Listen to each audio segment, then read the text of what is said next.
Good afternoon, everyone. Welcome back to the Bikes for Brains channel. Bit of a different one today. Out on the mountain bike for a couple of hours. Needed to get away from the being inside. This time of year just begins to suck the life out of me. Cold, wet, dark. And for a person who spends a large chunk of the year outside, I start to just really messes with my head. So I'm going to dig into the mental health stuff a little bit. As a person who has been on and continues to be on a real journey with what mental health is in terms of... So I started talking to you guys then about the mental health side of this channel, and I suddenly realised that it's actually quite hard to talk publicly about it. Even though I talk to a lot of my friends about it, when I suddenly thought there'd be a load of you sat on the other side of the screen listening to me talk, I just sort of clammed up, couldn't get the words out, which is a really interesting observation. So a large motivation behind this channel initially was how bikes of all sorts, be it mountain biking, and as some of you will have seen that have been following the channel so far, motorcycling, have been my saviour in many ways, both in the activity themselves and in the people that I have met as a result of it. And initially it was going to be mainly motorcycle focused, but I decided that we'd have a little go at this multi-discipline channel, which maybe YouTube won't like. Point is, we're going to have a crack. And today I'm going to do a little loop out the door. I haven't been riding much this winter, not cycling much this winter, which is very, very rare for me, as it's been a large part of my life for a very, very long time. I work in the bike industry and I've been riding and racing bikes for the best part of 20 years. So for me to not feel motivated to ride this winter, that's fairly unique. So I'm gonna have a little chat with you while I ride, and I hope you kind of like these little insights. I've got a new series on there that's going to be starting soon, I hope, called Ride and Reflect, which is going to be talking to some other people about how bikes have hopefully positively affected their lives. So yeah, I'm going to drop into a trail now that I haven't ridden in a good few months. It may well be very, very puddly, but let's try and blow some cobwebs off. Oh yeah, and I am very rusty. Last year I did a lot of racing, a lot of riding in Europe, in the Alps, long runs, gnarly, fast, steep stuff, and then I've solidly not ridden the acoustic analog bike for about 3 months, and I've only been riding once every 2 to 3 weeks on the e-bike in that time as well. So I'm very rusty. When you consider most of last year I was riding 3 or 4 times a week, and now I've only ridden 4 times in 2 months, so it's so slick. It's probably pretty blown out. Oh, this trail used to be so good when it was fresh. Oh, that's a hole. Oh yeah, wet feet. High line. Oh yeah.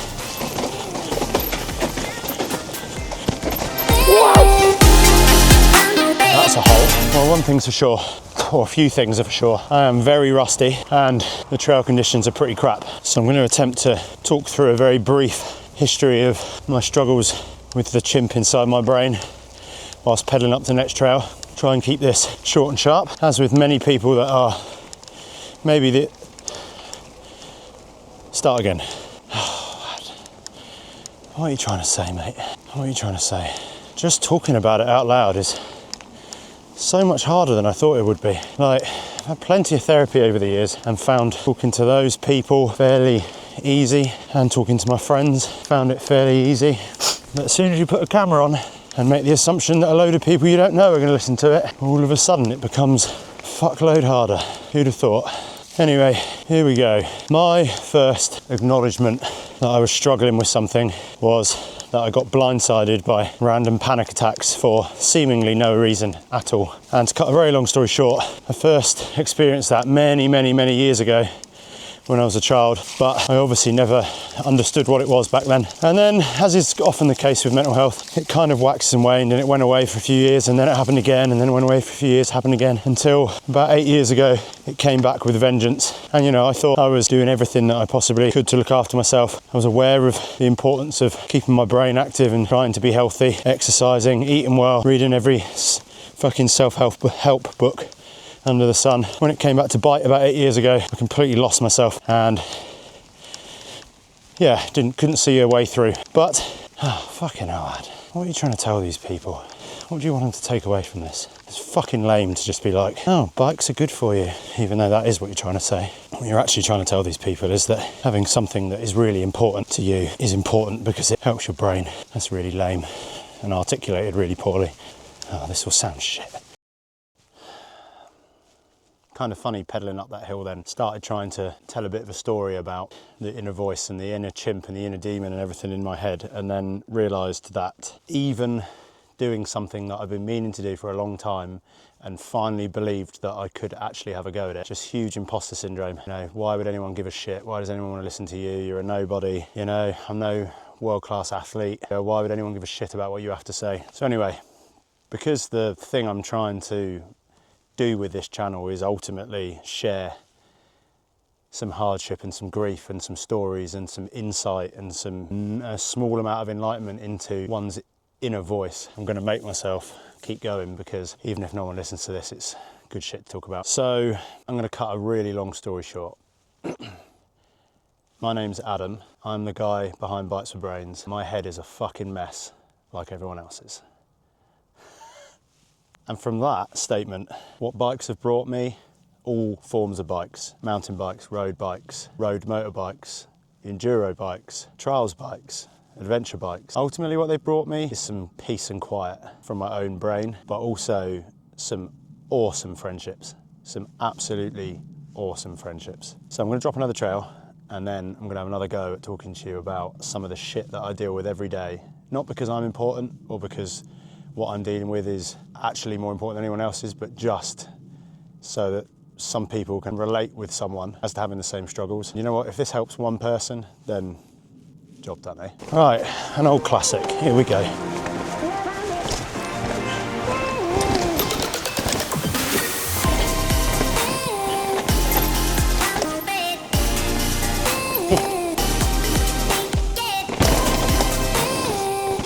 Oh, that's greasy. Don't get too excited there.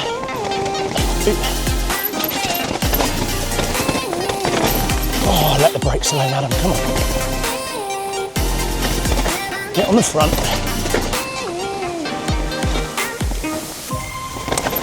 What?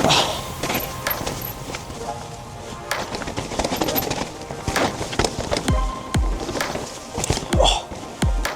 All 170 mil of travel. Big pull. What do you think of the Tash? Side profile for you. Oh, man can still wheelie.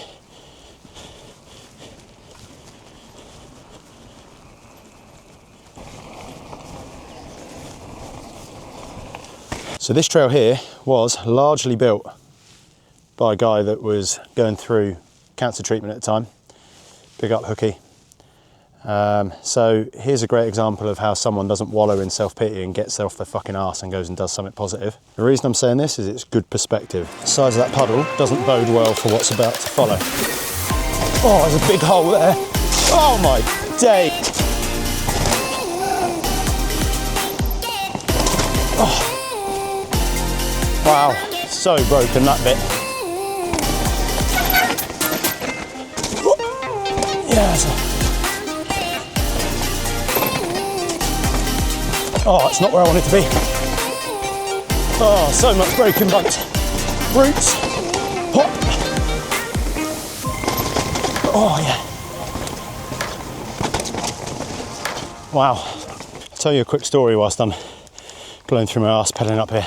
I once sold a motorbike to a guy called Moss, who's now become a really good friend.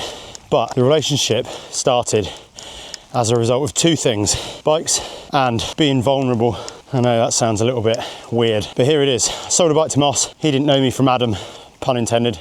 Didn't see Moss for some time after I sold him a motorbike. Then I bumped into him at a trailhead, both on our mountain bikes, randomly on one Saturday. I knew that Moss was a filmmaker, and for some reason, and I've spoken to Moss many times about this since, he just blurts out, oh, I'm looking to make a film surrounding sport and like crippling anxiety, especially within the male world. And he said, do you know anyone who might want to like be the character? So I was like, well, I'd do it. And then what that did then was opened a whole can of worms for Moss and I to chat about things that we'd struggled with, and being a guy in this current world that we're living in right now, which, by the way, as much as men are told that it's never been easier, I actually disagree. I think it's some of the hardest times to actually be a man right now. So since then, Moss and I have had a very open, sort of vulnerable relationship. We drink beer together, we ride bikes together, we talk about mental health, and we tell the truth. And I can tell you now, people, one of the most liberating experiences is being authentically honest with other, in our case, my case, men, about what you're struggling with.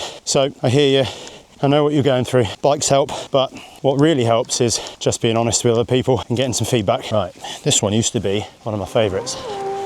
Again, I haven't ridden it in a long time, so let's see. Give that a cheeky pull, yeah. Whoa. Oh, look at the view. One of the only things that's really nice about winter is in the forest is that, oh, I think I just did a spoke. One of the only good things about winter is that you get a good view.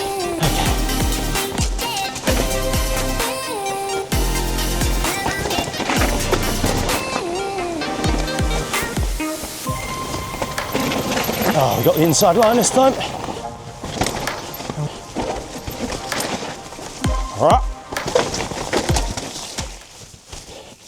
That's right, I make two-stroke noises on my mountain bike even when I'm not riding a two-stroke, because that's what cool kids do. 40-year-old, middle-aged, cool kids. Anyway, something else I need to tell you. We've nearly got a bit of a brand going, and I'm gonna do a bit of merch. I'm gonna do some t-shirts, maybe some socks, and 50% of everything I make off that stuff is going to go to a mental health charity, probably a men's mental health charity if I'm totally honest, and the other half is going to get put back into making better videos, because I really want to have a go at this. I'm going to start a new series called Ride and Reflect, where I'm going to ride all types of bikes with different characters with stories to tell, and we're going to reflect on life.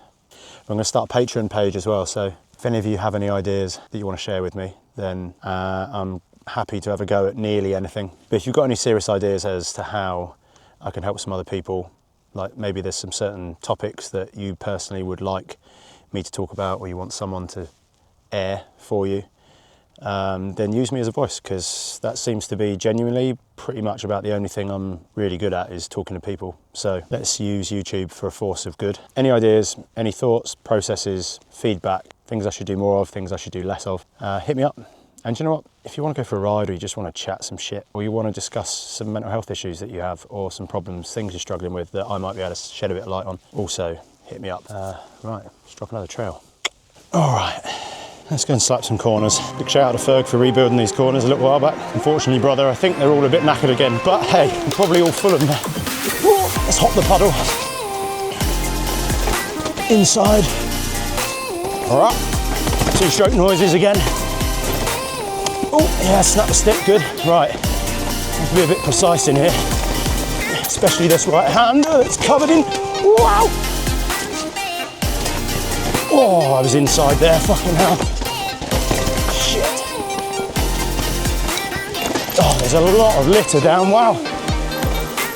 There really is something about the repetition of just turning your legs that just sucks all of the negativity out of my head and just makes me focus on one thing. Turning the cranks. One more trail. Some of you will be like, no, don't say it. This is a bit of a tech fest, so let's see how this goes.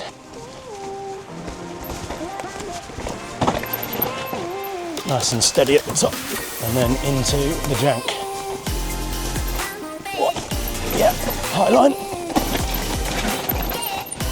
Tight left. Right, here comes quite a nasty little section. Yeah, that's grim. the bit that you have to slot it into, the little pocket, is really steep and sharp before it G's out onto the fire road. Get that real wrong. This bit's pretty similar. Wet muck, yep, tight, rutted, hot. Oh yeah, over the root. That bit can go wrong. Okay, oh, foot out, that's the chicken line down there. Let's see if we can, oh, get your foot on. Wow. I probably made that look fairly awful, but I tell you what, it's quite a hard trail that. I rode the last section with my foot balancing on the pedal as well, which is not ideal. Oh, look at that, rutty corner. Go on then, even though it's wet. Let's have your celebratory wheelie. All right, homeward climb. Oh yeah, brain is a bit calmer now. Much calmer than it was earlier, Jesus.